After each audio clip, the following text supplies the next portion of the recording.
Okay, first let's talk about how we measure pressure. Most of the time when we talk about pressure, we're talking about a differential between two areas separated by some barrier. So if you're in an Apollo command module sitting on the launch pad with the hatch open, loading the astronauts in, and the outside pressure is 14.7 psi, then the inside pressure will be 14.7 psi for a net difference of 0.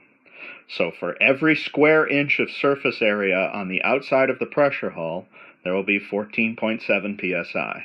And for every square inch on the inside, there will be 14.7 pounds pushing in the opposite direction.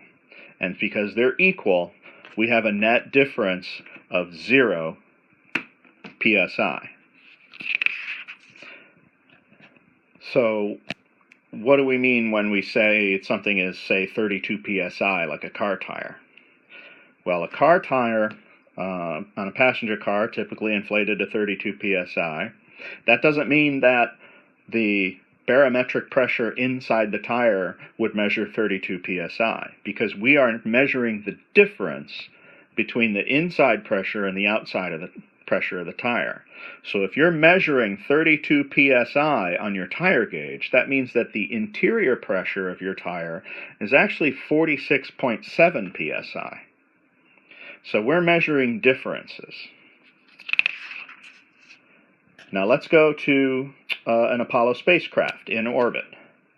Now, sorry, you were wrong about the idea that the Apollo command module was inflated to 14.7 psi in space.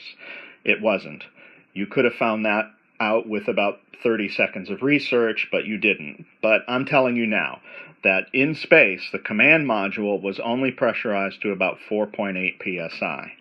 They started out at 14.7 on the ground with the nitrogen-oxygen mix, but as they got up towards orbit, getting higher and higher in the atmosphere, the pressure was bled down to 4.8 psi and replaced with pure oxygen.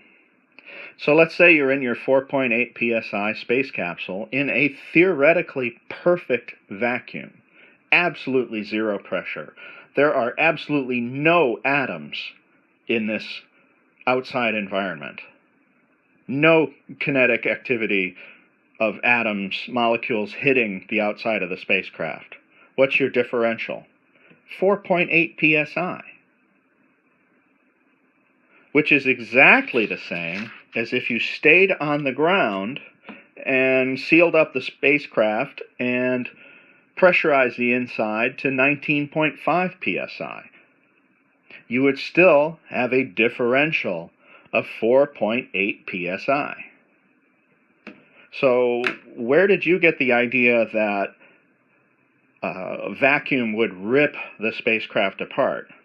Well, it's because you see a reduction of a factor of 1,000 in the outside pressure, and you think that that somehow increases this imaginary suction force by 1,000 times.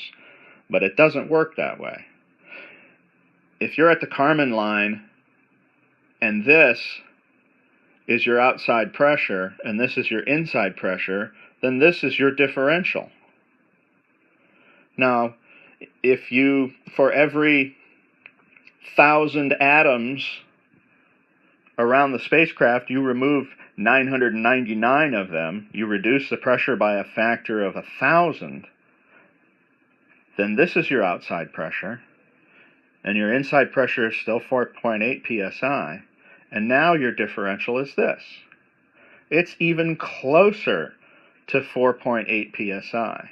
But no matter how much you remove from around the spacecraft, you will never increase the differential acting from the inside of the spacecraft by more than 4.8 psi. You're looking at something that is a hair's breadth away from zero and thinking that if you make that gap 1,000 times smaller, that you're increasing a force by 1,000 times. But it doesn't work that way. There's nothing outside the spacecraft pulling the spacecraft apart. When you operate a vacuum cleaner, it doesn't suck things. There's no force pulling things into the vacuum.